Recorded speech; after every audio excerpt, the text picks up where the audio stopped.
तीन बहनों की लालची भाभी। करिश्मा, रेशमा और मनीषा तीन बहनें हैं। उनका एक भाई भी है, मयंक। मयंक अपनी बहनों को बहुत प्यार करता है, लेकिन मयंक की पत्नी सविता इस मामले में मयंक से बिल्कुल ही अलग है। वो अपनी ननदों का जितना बुरा कर सकती है उतना बुरा करती ही रहती है और अपनी ननदों पर हुक्म भी चलाती है। करिश्मा, करिश्मा, तुमने अभी तक नाश्ता नहीं बनाया? तुम्हारे भैया को ऑफिस जाने में देर हो रही है। हाँ भाभी, बस अभी बनाती हूँ। करिश्मा, तुम ये ढीलापन छोड़ दो। कल को पराये घर जाना है। वहाँ अगर तुम इस तरह से काम करोगी तो लोग क्या कहेंगे कि माँ ने और भाभी ने कुछ सिखाया नहीं। और तुम्हारी दोनों बहनें कहाँ हैं? अब रेशमा मार्केट गई है और मनीषा सो रही है। क्या? सुबह के 8 बज रहे हैं और ये महारानी अभी भी सो रही है? ये कहते हुए सविता अपनी सास दुर्गा देवी के पास जाती है। माँ जी, देख रही हो अपनी बेटियों के तौर तरीके? क्या हुआ बहू, सुबह सुबह क्या कर दिया मेरी बेटियों ने? अरे एक तो अभी अभी उठकर किचन में गई है, दूसरी सुबह सुबह बाहर चली गई और तीसरी अभी तक सो रही है। क्या करूं मैं इन तीनों का? मैं तो परेशान हो गई हूँ। जा जाकर उठा उसे और रेशमा से मैं बात करती हूँ। सविता सीधा मनीषा के कमरे में जाती है और उससे कहती है, महारानी जल्दी उठो, सूरज सर पर आ गया है। भाभी थोड़ी देर और सोने दो ना, मैं रात को लेट सोई थी। वो क्या ना, यूनिट टेस्ट चल रहे हैं। शराफत से उठती है या नहीं, या फिर पानी की भरी बाल्टी डालूं तेरे ऊपर? नहीं नहीं भाभी, मुझे बिस्तर में नहीं लाना, उठती हूँ मैं। मनीषा जल्दी से उठकर बाथरूम में चली जाती है। सभी आराम से बैठकर नाश्ता कर रहे होते कि तभी रेशमा बाजार से हाथ में सामान लिए आ जाती है। रेशमा को देखते ही सविता उस पर बरस पड़ती है। लो, आ गई महारानी। ऐसा भी क्या सामान लाना था जो सुबह आंख मलते ही बाजार की तरफ रवाना हो गई? भाभी, कल आप ही तो चीख रही थी कि घर का सारा सामान मुझे ही लाना पड़ता है, घर में किसी को भी किसी काम से कोई लेना देना नहीं है। अब मैं बाजार जाकर सामान ले आई तो आपको इस बात से भी तकलीफ हो रही है? देख रही हो माँ जी, अपनी बेटी की जुबान कैंची से भी तेज चलती है। और मयंक, आप तो कुछ कहेंगे नहीं अपनी लाडली बहन को। रेशमा, अपनी भाभी से ऐसे बात नहीं करते। चलो माफी मांगो। भैया, मैं क्यों माफी मांगू? आप भाभी से बोलिए ना कि हम पर कम हुक्म चलाया करे। हम इस घर की बेटियां हैं और आपकी पत्नी की ननद है, नौकरानी नहीं। लो कर लो बात। इनकी भलाई के लिए कुछ भी बोलो तो इन्हें बुरा लग जाता है। इस घर में यही इज्जत है मेरी। देख लो माँ जी, आपकी बेटी किस लहजे में मुझसे बात कर रही है। सविता वहां से चली जाती है। मयंक को बहुत गुस्सा आता है, वो भी वहां से चला जाता है। फिर करिश्मा रेशमा को समझाती है, रेशमा, तुम्हें भाभी से माफी मांग लेनी चाहिए थी ना। लेकिन दीदी, मैंने कुछ किया ही नहीं, तो मैं माफी क्यों मांगू?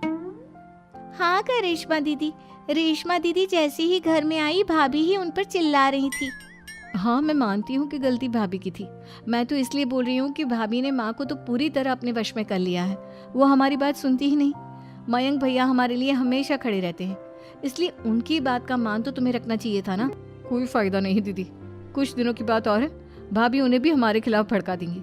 फिर वो भी माँ की तरह हमारी किसी बात का विश्वास नहीं करेंगे। इसी तरह सविता अपनी तीनों ननदों को किसी न किसी बात पर परेशान करती रहती थी। एक दिन मयंक अपनी तीनों बहनों के लिए गिफ्ट लाया।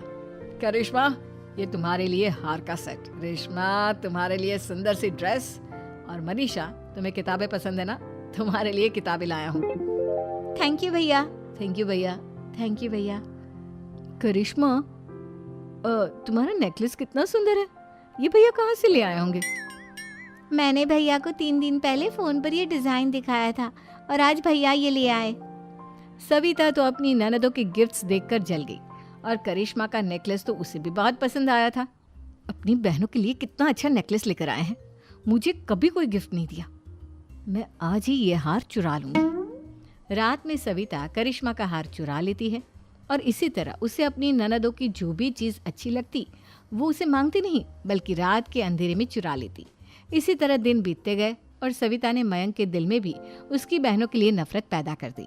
एक दिन मयंक ने करिश्मा और रेशमा के लिए रिश्ता देखा और ये बात उसने घर में सबको बताई। माँ, करिश्मा और रेशमा के लिए बहुत अच्छा रिश्ता आया है। वो लोग कल इन्हें देखने आ रहे हैं। आप और सविता मिलकर सारी तैयारी कर लेना। ये सुनकर करिश्मा और रेशमा खुश हो जाती हैं, लेकिन सविता सोचती है, अगर इन दोनों बहनों की शादी हो गई तो घर और बाहर का काम कौन करेगा? मनीषा तो एक नंबर की कामचोर है, उससे तो किसी बात की उम्मीद लगाना ही बेकार है। मुझे इस शादी को रोकना होगा। अगले दिन सभी लड़के वालों के स्वागत की तैयारी करने में लगे होते हैं। तभी मयंक अपनी बहनों से आकर कहता है, तैयार हो गई तुम दोनों? देखो दोनों लड़के बहुत अच्छे हैं, मैं कोई कसर नहीं छोड़ना चाहता, इसलिए तुम उनके सामने अच्छे से बिहेव करना और अपनी भाभी से लड़ने मत लग जाना। करिश्मा, तुम वो नेकलेस पहन लो ना जो मैं तुम्हारे लिए लाया था।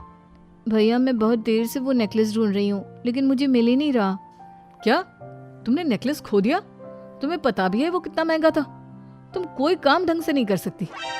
मयंक गुस्से में वहां से चला जाता है। थोड़ी देर बाद लड़के वाले भी आ जाते हैं। वो दोनों बहनों को पसंद कर लेते हैं और रिश्ता पक्का हो जाता है।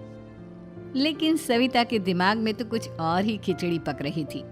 वो पंडित जी के पास करिश्मा की कुंडली लेकर जाती है और उन्हें पैसे देकर करिश्मा की कुंडली बदलवा देती है। जब लड़के वालों के पास करिश्मा की कुंडली जाती है तो वो दुर्गा को फोन करते हैं। बहन जी, हमने करिश्मा की कुंडली अपने पंडित जी को दिखाई थी। आपकी बेटी की कुंडली नहीं बल्कि दोषों का पिटारा है। देखिए, मैं और मेरे पति इन सब बातों में बहुत विश्वास करते हैं, इसलिए हम आपकी बेटी से अपने बेटे की शादी नहीं करा सकते। इस तरह करिश्मा का रिश्ता टूट जाता है और सभी घर वालों को बहुत दुख होता है। अब कविता सोचती है, चलो करिश्मा का तो रिश्ता टूट गया, अब रेशमा का भी रिश्ता तोड़ना है। क्या करूं? अब सविता आवाज बदलकर किसी अननोन नंबर से रेशमा के होने वाले ससुराल में फोन करती